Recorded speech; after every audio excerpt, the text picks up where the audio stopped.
Hello friends, मेरा नाम है शुभम राव और आप सभी को स्वागत है हमारे नए यूट्यूब चैनल स्टडी विथ एनआईटियंस में। मैं खुद एक एनआईटियन हूँ और मैं एनआईटी रायपुर से बीटेक हूँ इलेक्ट्रिकल इंजीनियरिंग में। तो जैसा कि आपको पता होगा कि हमारी मंडी निरीक्षक से रिलेटेड लगातार वीडियो सीरीज चल रही है। अगर आपने प्रीवियस लेक्चर्स नहीं देखे हैं तो आप जाइए ऊपर आई बटन पर, आपको वीडियो का लिंक मिल जाएगा। आप लिंक पर टैप करके उन वीडियोज़ को देख सकते हैं।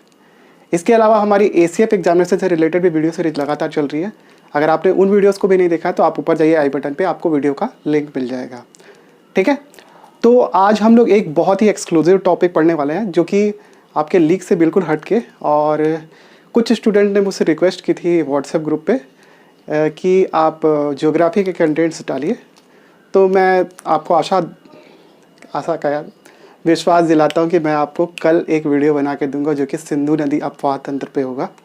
ठीक है, तो वो कल सुबह की क्लास में आएगा। फिलहाल आज की क्लास में हम लोग एकदम एक्सक्लूसिव टॉपिक पढ़ेंगे जिसका नाम है आपका इजराइल फिलिस्तीन संघर्ष, और उस पर उसका भारत पे क्या इम्पैक्ट पड़ रहा है उसके बारे में हम लोग चर्चा करेंगे। ठीक है, और ये बेसिकली आपके CGPSC मेंस एग्जामिनेशन के पॉइंट ऑफ व्यू से काफ़ी इंपॉर्टेंट है, क्योंकि अभी मेंस होने वाला है, कब होगा नहीं पता, लेकिन जब भी होगा तो आपको ये आ सकता है आपके एग्जामिनेशन में 750 वर्ड्स में।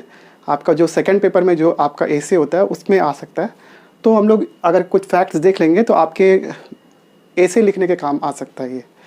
ठीक है, और जैसा कि मैंने आपको पहले बताया कि व्हाट्सएप ग्रुप से अगर आप जुड़ना चाहते हैं तो आप नीचे जाइए, आप डिस्क्रिप्शन में वीडियो के आप लिंक पे टैप करके मुझे डायरेक्टली मैसेज करेंगे तो मैं आपको डायरेक्टली व्हाट्सएप ग्रुप में जोड़ लूँगा। ऑलरेडी भी उसमें 150 मेंबर्स है, और लड़कों एवं लड़कियों के लिए अलग व्हाट्सएप ग्रुप है जहाँ पे मैं आपको स्टडी मटेरियल्स और करंट अफेयर के कंटेंट्स आपको रेगुलरली प्रोवाइड करता हूँ।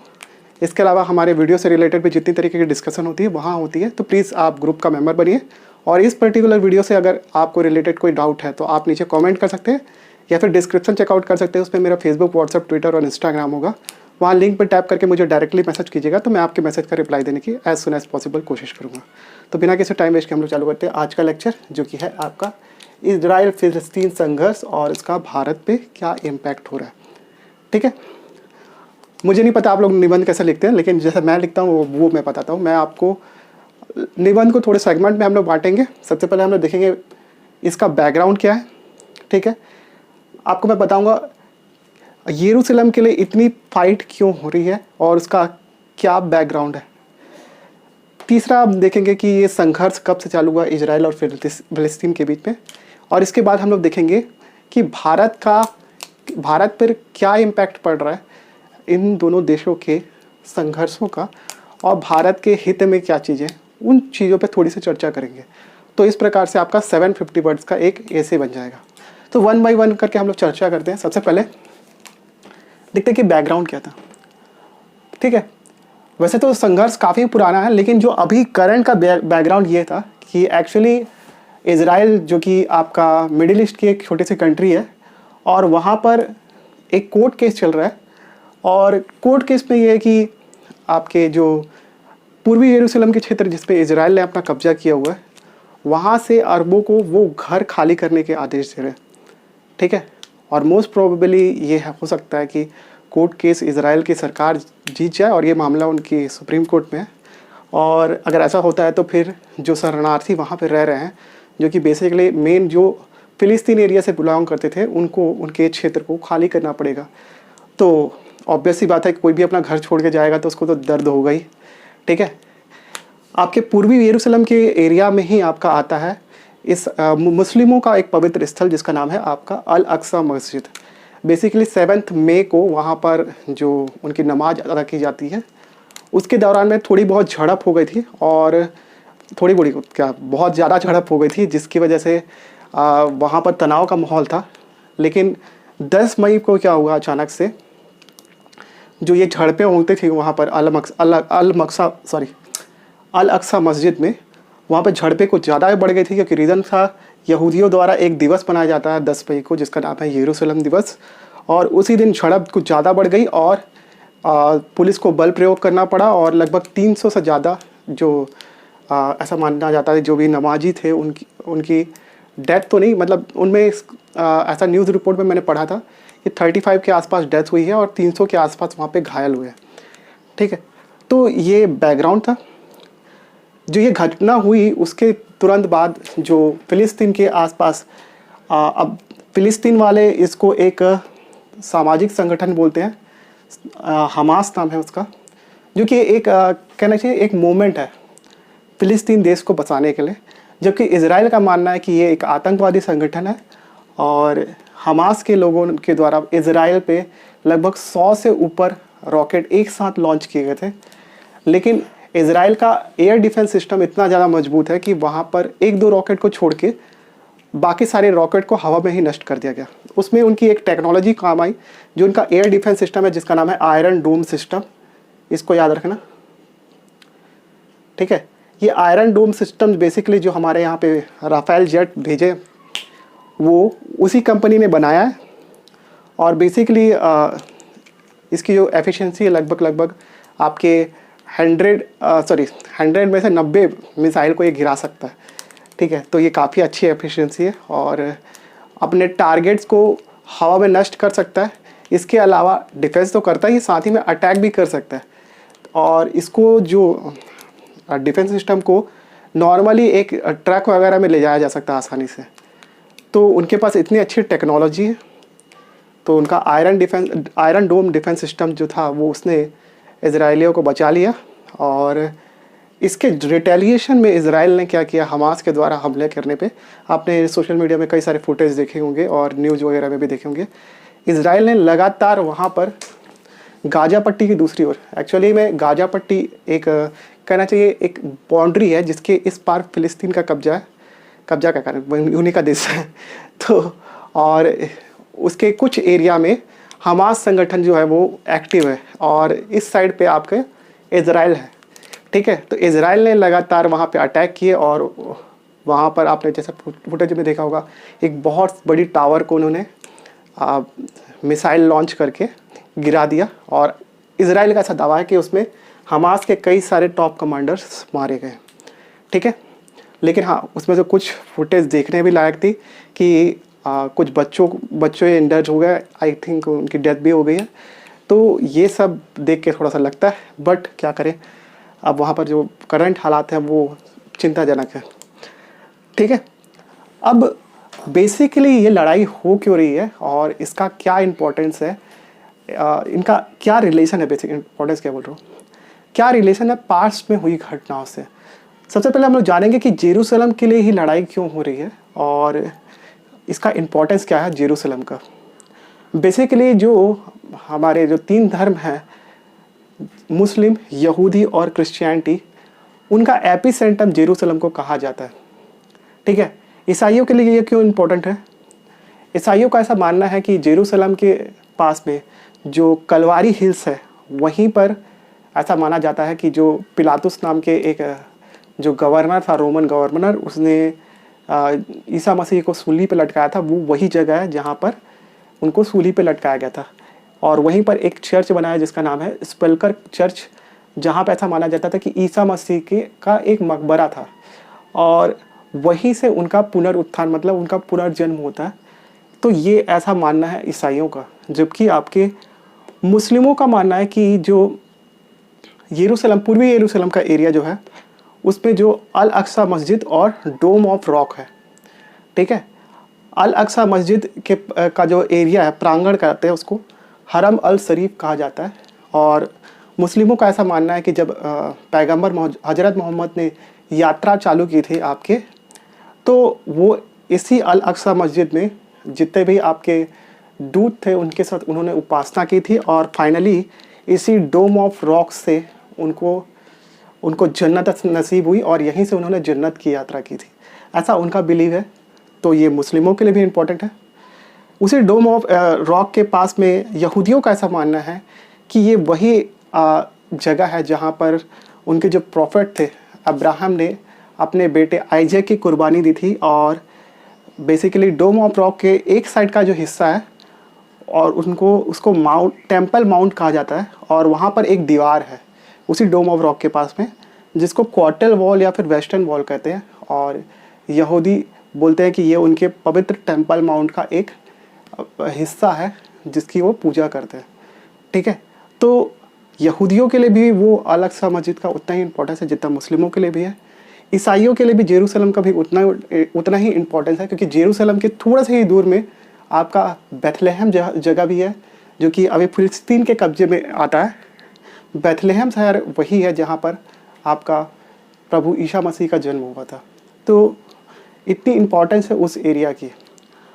तो चलिए इजराइल और फिलिस्तीन के मध्य संघर्ष का एक बार बैकग्राउंड चेक करते हैं, और इसमें जो भी हिस्ट्री है मैं आपको बताने का प्रयास करूँगा। बेसिकली जो अभी एरिया जहाँ पर एग्जिस्टिंग इजराइल कंट्री है, वहाँ एक समय पे अरबियों और यहूदियों का निवास हुआ करता था, जहाँ पर अरबी जो थे वो बहुसंख्यक में थे, जबकि यहूदी जो थे वो माइनॉरिटीज़ में थे। ठीक है, उसी बीच में एक घोषणा होती है जिसका नाम है बेल्फोर घोषणा, और इसके तहत जो एक पर्टिकुलर एरिया उस पूरे होल एरिया में रिजर्व कर दिया गया यहूदियों के लिए, जिसे national home for Jewish people कहा गया। ठीक है, और इस बेल्फोर घोषणा को सपोर्ट किया गया ब्रिटेन के द्वारा। ठीक है, ब्रिटेन ने इसको समर्थन दिया, और जब संयुक्त राष्ट्र अस्तित्व में आया उसके बाद संयुक्त राष्ट्र में जब ये मामला गया, तो संयुक्त राष्ट्र ने जो ये बोला कि दो अलग अलग सेपरेट कंट्री बनेगी वहाँ पर, और एक का नाम होगा फिलिस्तीन, एक का नाम है इजराइल। तो जो बंटवारे का एरिया इजराइल को दे दिया गया, कुछ एरिया आपका फिलिस्तीन को दे दिया गया, जबकि आपका इसमें से कुछ जो यहूदी थे उन्होंने इस बंटवारे को मान लिया, और जो एग्जिस्टिंग एरिया था उस पर अपने आप को एक स्वतंत्र देश घोषित कर दिया, जिसका नाम था इजराइल। ठीक है, बेसिकली एक मुस्लिम एरिया में एक माइनॉरिटी कंट्री का उत्पन्न होना। ठीक है, और इस बात को लेकर जितने भी वहाँ के मुस्लिम कंट्रीज थे उन्होंने कभी भी इजराइल को मान्यता नहीं दी, और इजराइल की स्थापना के साथ ही उस पर लगातार अटैक होना चालू हो गया। ठीक है, तो इजराइल ने जब इस अटैक का रिटेलिएट किया, तो उन्होंने जो अपना एग्जिस्टिंग एरिया जो उनको मिला हुआ था उससे ज़्यादा एरिया में उन्होंने कब्जा कर लिया, जबकि वहाँ की जो एग्जिस्टिंग मुस्लिम कंट्रीज थी उस पर से वेस्ट बैंक करके एक एरिया है वैसी इजराइल के पास में, उस पर जॉर्डन ने अपना कब्जा कर लिया, जबकि गाजा जो एरिया है वहाँ पे मिस्र ने अपना कब्जा कर लिया।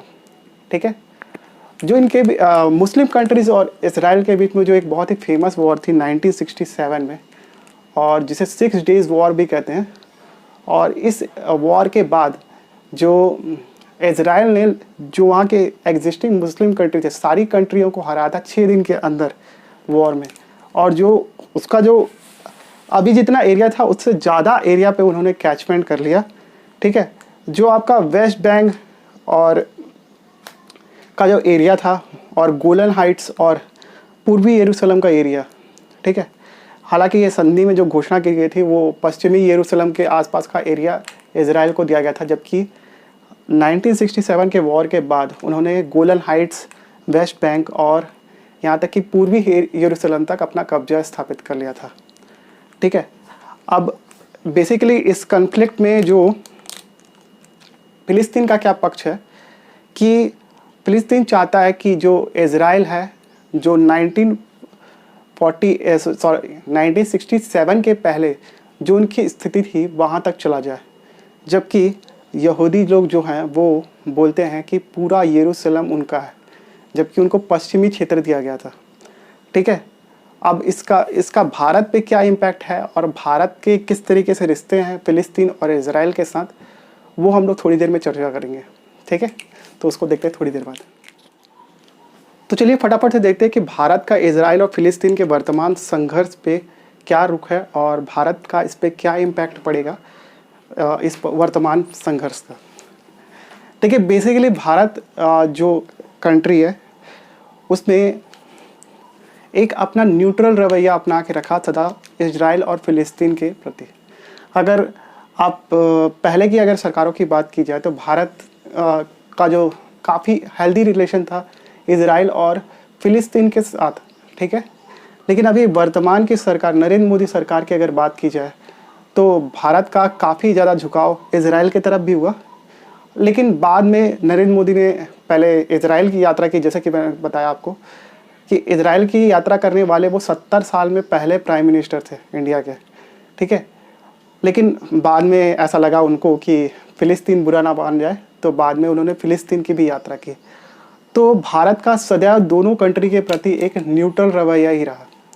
जैसे कि फ़िलिस्तीन के साथ भारत के काफ़ी अच्छे राजनयिक संबंध हैं और उन्होंने हमेशा फ़िलिस्तीन की अर्थव्यवस्था को सुदृढ़ करने के लिए अनेकों प्रयास किए।